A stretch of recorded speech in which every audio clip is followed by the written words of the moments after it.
স্বাগত দীপ্ত সংবাদে, সাথে আছে আমি কাজী আসিফুজ্জামান। আন্তর্জাতিক অপরাধ ট্রাইব্যুনালে রয়েছেন সহকর্মী মাহিদুর রহমান। তিনি যোগ দিচ্ছেন সবশেষ তথ্য নিয়ে। মাহিদুর, রায় ঘোষণা কখন নাগাদ শুরু হতে পারে? আর আন্তর্জাতিক অপরাধ ট্রাইব্যুনালে আপনি আছেন, সেখানে বর্তমান অবস্থা আমাদের জানান। জি আসিফ, আপনি যেমনটি বলছিলেন যে ঠিক এই আন্তর্জাতিক অপরাধ ট্রাইব্যুনালের যে নিয়ম, এই নিয়মে কিন্তু সকাল 9টা থেকে 10টার মধ্যে কিন্তু আসামিদেরকে নিয়ে আসা হয়। আজকেই কিন্তু ঠিক 9:30 বেজে কিন্তু হাসানুল হক ইনুকে শেষবারের মতো আন্তর্জাতিক অপরাধ ট্রাইব্যুনালে নিয়ে আসা হয়েছে। আপনি দেখতে পাচ্ছেন আমার পিছনেই যে প্রিজন ভ্যানটি, এই প্রিজন ভ্যানে কাশিমপুর কারাগার থেকে কিন্তু তাকে আজকে এখানে নিয়ে আসা হয়েছে। আপনি জানেন যে আজকে তার বিরুদ্ধে যে রায়, এই রায়টি ঘোষণা করা হবে। গত বছরের 25 সেপ্টেম্বর তার বিরুদ্ধে যে তদন্ত প্রতিবেদন জমা দেয়া থেকে শুরু করে আজকের এই দিন পর্যন্ত, অর্থাৎ প্রায় 7 থেকে 8 মাস চলমান এই বিচারিক কার্যক্রমের কিন্তু আজকে এটার ইতি টানতে যাচ্ছে আন্তর্জাতিক অপরাধ ট্রাইব্যুনাল 2। এখানে কিন্তু এই চলমান এই ট্রাইব্যুনালের কার্যক্রমের মধ্যে কিন্তু আজকে বেশ কয়েকটি মামলার কার্যক্রম রয়েছে। তাই এখানে শুধু হাসানুল হক ইনু ছাড়াও কিন্তু আরও অন্যান্য আসামিদেরকেও আজকে এখানে নিয়ে আসা হয়েছে। তবে আজকে সবচেয়ে গুরুত্ব দিয়ে দেখা হচ্ছে যে আওয়ামী লীগ সরকারের আমলে সাবেক তথ্যমন্ত্রী হাসানুল হক ইনুর যে মামলার রায়, সেটিকে ঘিরে কিন্তু আজকে ব্যাপক নিরাপত্তার মাধ্যমে কিন্তু এই ট্রাইব্যুনালটি ঘেরা হয়েছে। আমরা দেখেছি যে আজকে অতিরিক্ত পুলিশ মোতায়েন করা হয়েছে, এখানে অতিরিক্ত র্যাব এবং সেনাবাহিনীকেও আমরা দেখেছি যে এর আশেপাশে সেনাবাহিনীকেও আমরা টহল দিতে দেখেছি। অর্থাৎ সাধারণ দিনের থেকে কিন্তু আজকে অতিরিক্ত নিরাপত্তা আমরা দেখেছি। ব্যাপক তল্লাশির মাধ্যমে কিন্তু এখানে আমাদেরকে ঢুকতে দেওয়া হয়েছে। তবে কোনো সাধারণ মানুষ বা এই আসামিদের যে আত্মীয় স্বজন, তাদেরকে কিন্তু এখনও প্রবেশ করতে দেওয়া হচ্ছে না। আমি যদি একটু পটভূমিটুকু বলি যে 2024 সালে যে উত্তাল ছিল জুলাই মাসে, সেই উত্তালে কিন্তু সারা বাংলাদেশের মতো কুষ্টিয়াতেও কিন্তু এই ঘটনা ঘটেছে। সেই কুষ্টিয়ার যে ঘটনা, এই নির্দিষ্ট করে কুষ্টিয়া মানবতা বিরোধী অপরাধ সংঘটিত হওয়ার কারণে এই মামলায় শুধুমাত্র একজন আসামিকে কেন্দ্র করে, অর্থাৎ এই যে আজকের রায় ঘোষণা করা হবে, এখানে কিন্তু একজনই আসামি হাসানুল হক ইনু। তার বিরুদ্ধে কিন্তু সুনির্দিষ্ট 8টি অভিযোগ আনা হয়েছে। তার মধ্যে প্রথম যে অভিযোগ, যে কুষ্টিয়ায় জেলা শহরে 6 জনকে হত্যা, এই হত্যার মধ্যে ছিল সাধারণ শিক্ষার্থী ছিল, সাধারণ মানুষ ছিল, ব্যবসায়ী, চাকরিজীবী, সব কিছু মিলে কিন্তু 6 জনকে হত্যা ছিল। উস্কানির মতো অভিযোগ ছিল, প্ররোচনা ছিল এবং শেখ হাসিনার সাথে টেলিফোনে কথোপকথনের যে একটা অভিযোগ, সেটিও ছিল। অর্থাৎ টেলিফোনে তিনি কিন্তু শেখ হাসিনাকে জানাচ্ছেন যে এই গণ অভ্যুত্থানে কিন্তু সাধারণ মানুষের উপর যে লেথাল ইপনের মাধ্যমে ধ্বংসস্তূপ তৈরি করে দেয়, এবং এই প্ররোচনায় কিন্তু শেখ হাসিনা সারা দেশেই কিন্তু এই ধরনের একটি নেক্কারজনক ঘটনা ঘটিয়েছেন। সেই একটি সুপিরিয়র রেসপন্সিবিলিটির মাধ্যমেই কিন্তু আজকের এই যে অভিযোগ, এই অভিযোগটি দায়েরের মাধ্যমেই কিন্তু এতদিন ধরে চলমান এই মামলাটি চলছিল।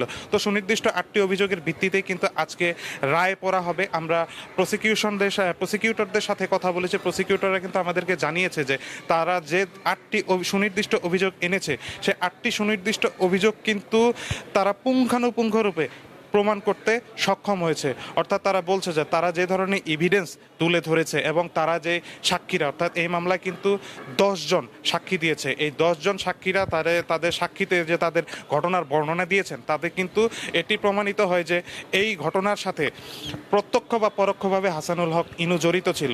অন্যদিকে তদন্ত কর্মকর্তারাও এখানে সাক্ষী দিয়েছেন, এখানে ফরেনসিকও সাক্ষী দিয়েছেন। সব কিছু মিলে সাক্ষীতে তারা তুলে ধরেছেন এবং ঘটনার বর্ণনার পরেই কিন্তু প্রসিকিউশন এটাও জানিয়েছেন যে তারা সর্বোচ্চ শাস্তির দাবি জানাচ্ছেন। অন্যদিকে আমরা আসামি পক্ষের আইনজীবীদের সাথেও কথা বলেছি। আসামি পক্ষের আইনজীবীরা কিন্তু ইতিমধ্যে চলে এসেছে। বেশ কয়েকজন আইনজীবী ছিলেন, বিশেষ করে মনসুরুল হক চৌধুরী, আমরা ওনার সাথে কথা বলেছি। উনি কিন্তু বলেছেন যে প্রসিকিউশন যে অভিযোগগুলি এনেছে, সেই অভিযোগগুলি কিন্তু একেবারেই ভিত্তিহীন।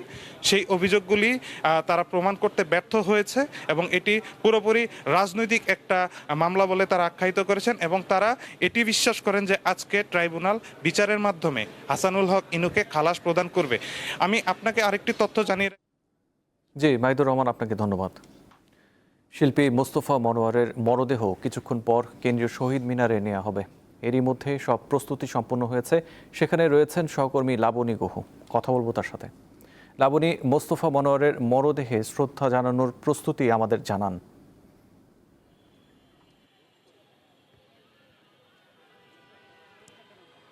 আসিফ, বরেণ্য শিল্পী শিক্ষাবিদ মুস্তাফা মনোয়ার গতকাল শেষ নিঃশ্বাস ত্যাগ করেছেন রাজধানীর একটি বেসরকারি হাসপাতালে। আমরা যেটুকু জানি তাকে রাষ্ট্রীয়ভাবে শ্রদ্ধা নিবেদনের জন্য শহীদ মিনারে নেওয়া হবে।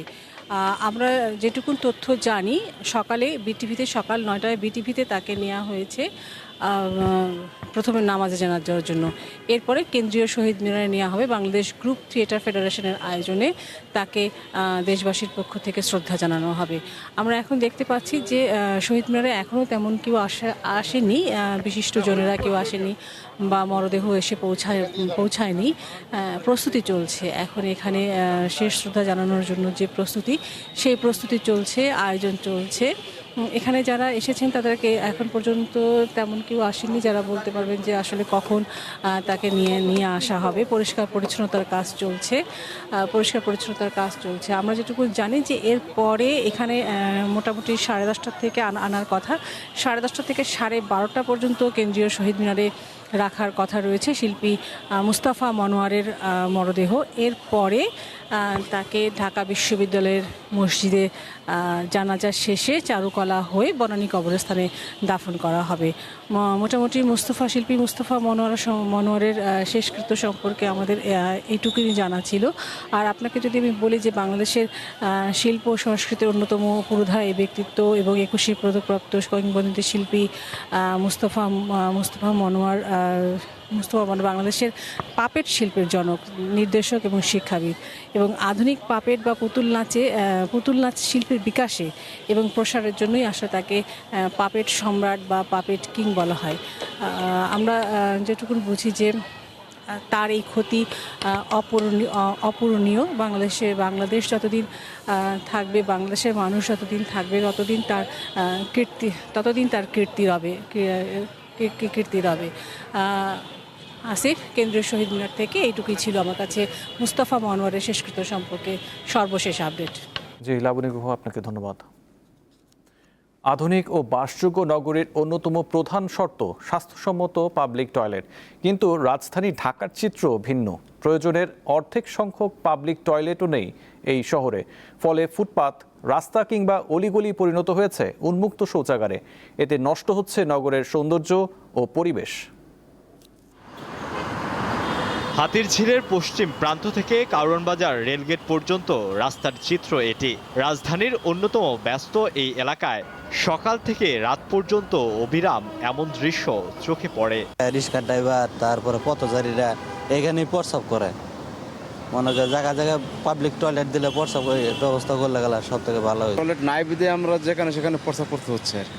রাস্তাঘাট চলার পথে প্রস্রাব করতে হয়, কিন্তু কোনো সময় জায়গা না থাকার কারণে যে কোনো জায়গায় বসতে হয় প্রস্রাব। রাজধানীর অসংখ্য ফুটপাতের চিত্র ঠিক এরকমই। পর্যাপ্ত গণশৌচাগার না থাকায় যেখানে সেখানে মানুষ মূত্রত্যাগ করছেন। এর ফলে নগরীর সৌন্দর্য শুধু নষ্ট হচ্ছে না, পথচারীদের চলাচল হয়ে যাচ্ছে দুর্বিষহ। প্রস্রাবের দুর্গন্ধ অসম্ভব ক্ষতি হয় এটা। এই রাস্তাটা দিয়ে আমি প্রায় যাতায়াত করি, কিন্তু এখানে দেখা যাচ্ছে যে রিক্সা দাঁড়াই থাকে এবং পথচারী এখানে ওই যে প্রস্রাব গন্ধ পাওয়া যায়। প্রায় দেখি যে এখানে লোকজন প্রস্রাব করে। ঢাকার 2 সিটির কোনো এলাকাতেই প্রয়োজনীয় সংখ্যক পাবলিক টয়লেট নেই। যেগুলো আছে সেগুলোর মান নিয়ে রয়েছে প্রশ্ন। কোনোটার দরজা ভাঙা, কোনোটাই নেই পানির পর্যাপ্ত ব্যবস্থা। ভেতরে গেলে সৃষ্টি হয় দম বন্ধ হওয়ার অবস্থা। অনেক খোঁজাখুঁজি করার পরে একটা পাবলিক টয়লেট পাওয়া যায়, ঠিক আছে। প্রত্যেকটা মশায় যদি একটা পাবলিক টয়লেট হইতো তাহলে আমাদের জন্য ভালো হতো। পরিচ্ছন্নতা নাই, ঠিক আছে, ভালো না, ঠিক আছে। যে এটা পাবলিক টয়লেট এরকমভাবে পাবলিক টয়লেট আসলে অ্যাকচুয়ালি ঠিক না, ঠিক আছে। দুর্গন্ধ, মানে আবর্জনা দেওয়া ভরপুর। এটা বড় সমস্যা, এনে লাইন ধরে থাকে বাবা। এখানে বাথরুমে যাওয়া যায় না, দাঁড়ায় থাকে। বাংলাদেশ পরিসংখ্যান ব্যুরোর তথ্য অনুযায়ী ঢাকার 2 সিটির আয়তন 306 বর্গ কিলোমিটার। আধুনিক নগর ব্যবস্থাপনার মানদণ্ড অনুযায়ী এই শহরে পাবলিক টয়লেট প্রয়োজন 1200-র অধিক, অথচ রয়েছে 307টি। এদিকে হাতিরঝিল থেকে কারওয়ান বাজার থেকে বিজয় সরণি, ওইদিকে আগারগাঁও সংসদ ভবন হয়ে পান্থপথ, এই পুরো এলাকা জুড়ে শুধু ফার্মগেটেই এই একটি গণশৌচাগার রয়েছে, যেখানে আধুনিক নগর ব্যবস্থাপনায় প্রতি 500 মিটার পরপর একটি গণশৌচাগার থাকার কথা রয়েছে। আধুনিক নগরে পাবলিক টয়লেটের গুরুত্ব তুলে ধরেন এই নগর পরিকল্পনাবিদ। শহরে এমন অনেক জায়গা আছে, লক্ষ লক্ষ মানুষ সেই এলাকায় চলাচল করছে, কোনো পাবলিক টয়লেট নেই। আবার কোথাও কোথাও বাস টার্মিনাল বা কোথাও কোথাও কিছুটা পাবলিক টয়লেট আছে। অথচ পরিকল্পনা মাফিক শহর যদি তৈরি করতাম, আমরা শুধু পাবলিক টয়লেট তৈরি করা না, বিভিন্ন এলাকার বা গুরুত্বপূর্ণ মোড়ে কিন্তু লেখা থাকতো যে কত মিটার দূরত্বে গেলে আপনি একটা পাবলিক টয়লেট পাচ্ছেন। যেহেতু পরিকল্পনা নাই, সরকারেরও চিন্তা নেই, বিভিন্নভাবে বিচ্ছিন্নভাবে কোনো বাস টার্মিনাল বা হয়তো কোনো একটা মাঠের পাশে হয়েছে, কিংবা কোনো একটা প্রাইভেট এন্টারপ্রাইজ তারা হয়তো বেসরকারি উদ্যোগে প্রজেক্টের আন্ডারে করেছে। কিন্তু পরিকল্পনা মাফিক ওয়ার্ডের কত মিটার দূরত্বে থাকবে, কারা কারা অ্যাক্সেসিবল হবে, এটাকে মানে আমাদের তার লোকেশনটাকে স্পেসিফাই করা, এই যে নগর পরিকল্পনার ধারণা, এইটা পাবলিক টয়লেট নিয়ে আমরা সেভাবে দেখি না। পাবলিক টয়লেট ব্যবস্থাপনার বিষয়ে ঢাকার উত্তর ও দক্ষিণ সিটি কর্তৃপক্ষের সঙ্গে যোগাযোগ করা হলে কেউ কথা বলতে রাজি হয়নি। আলোয়ান খান, দীপ্ত সংবাদ, ঢাকা। গত কয়েকদিনের ভারী বর্ষণ ও উজান থেকে নেমে আসা পাহাড়ি ঢলে নওগাঁর আত্রাই ও ছোট যমুনা সহ অন্যান্য নদ নদীর পানি বাড়ছে। এ বিষয়ে জানাতে যোগ দিচ্ছেন সহকর্মী আব্দুর রৌফ। রৌফ, নদ নদীর পানি বৃদ্ধির পর সার্বিক পরিস্থিতি আমাদের জানান।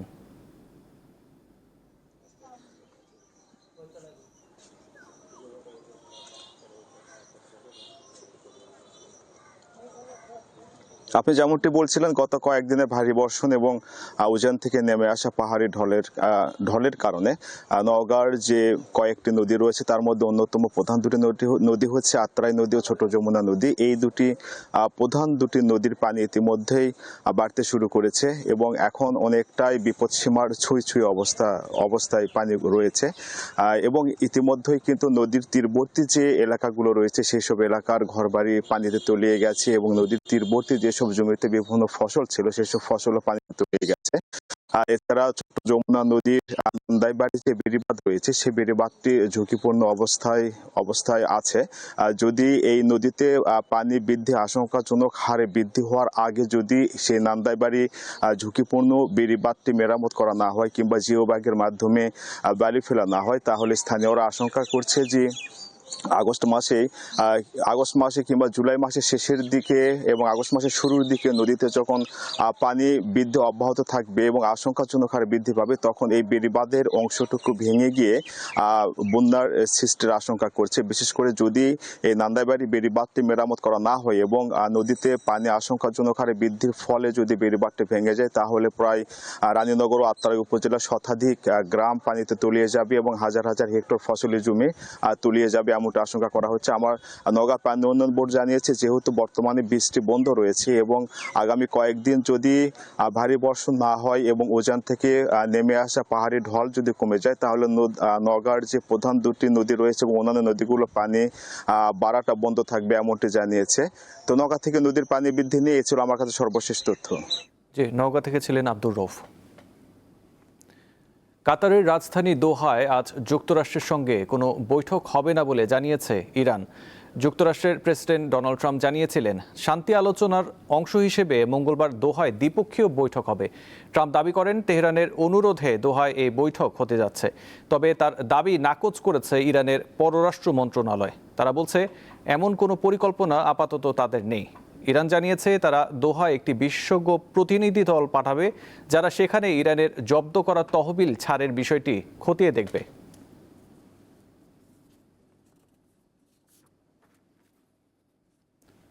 বিশ্বের বিভিন্ন অঞ্চলে শক্তিশালী ভূমিকম্প আঘাত হানায় উদ্বেগ ও আতঙ্ক ছড়িয়ে পড়েছে।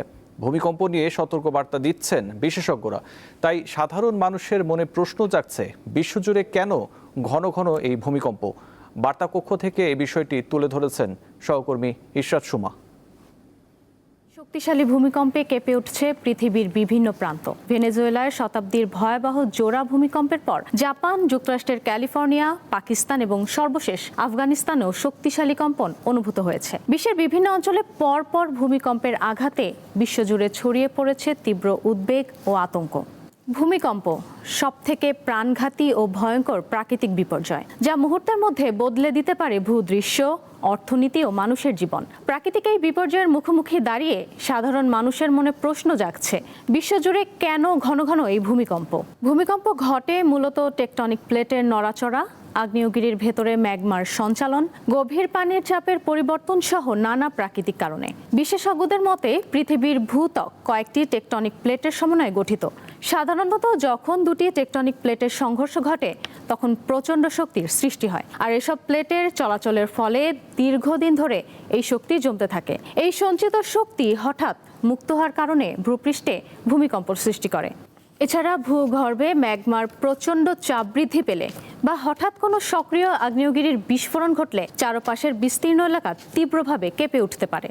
এছাড়া ভূগর্ভস্থ পানির স্তর ক্রমান্বয়ে নিচের দিকে নেমে যাওয়ায় ঘন ঘন ভূমিকম্প পরিলক্ষিত হচ্ছে বিশ্বজুড়ে। এরই মধ্যে বিশেষজ্ঞরা হুঁশিয়ারি দিয়েছেন, মরু অঞ্চল বাদে যেসব এলাকায় পানি সহজেই পাওয়া যেত সেসব অঞ্চলেও পানির তীব্র সংকট দেখা দিয়েছে। দ্রুত নিচে নামছে পানির স্তর। এখন প্রশ্ন উঠেছে, আসলেই কতটুকু বেড়েছে ভূমিকম্প?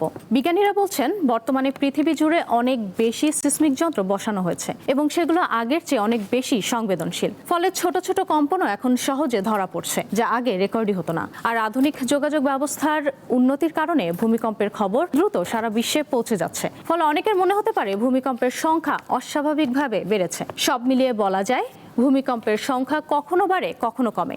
এটি পৃথিবীর স্বাভাবিক বৈশিষ্ট্য। ভূমিকম্প এমন একটি দুর্যোগ যার কোনো মৌসুম নেই, পূর্বাভাস নেই এবং প্রস্তুতির সময়ও নেই। জলবায়ু পরিবর্তনের প্রভাব ধীরে ধীরে দৃশ্যমান হয়, কিন্তু ভূমিকম্প কয়েক মিনিটের মধ্যে কয়েক দশকের উন্নয়ন ধ্বংস করে দিতে পারে। তবে বিশেষজ্ঞরা বলছেন ভূমিকম্পকে ভয় নয়, সচেতন থাকা জরুরি এবং পরিবেশের ভারসাম্য রক্ষার পাশাপাশি নিয়ম মেনে ভবন তৈরি সহ যে কোনো দুর্যোগ মোকাবেলার প্রয়োজনীয় ব্যবস্থা নিয়ে রাখা উচিত। এই ছিল এখনকার মতো। পরবর্তী সংবাদ 12টায় দেখার আমন্ত্রণ রইল। এছাড়াও তথ্য বিনোদনের খবর পেতে চোখ রাখুন দীপ্ত টিভি ডিজিটাল প্ল্যাটফর্মগুলোতে। ধন্যবাদ।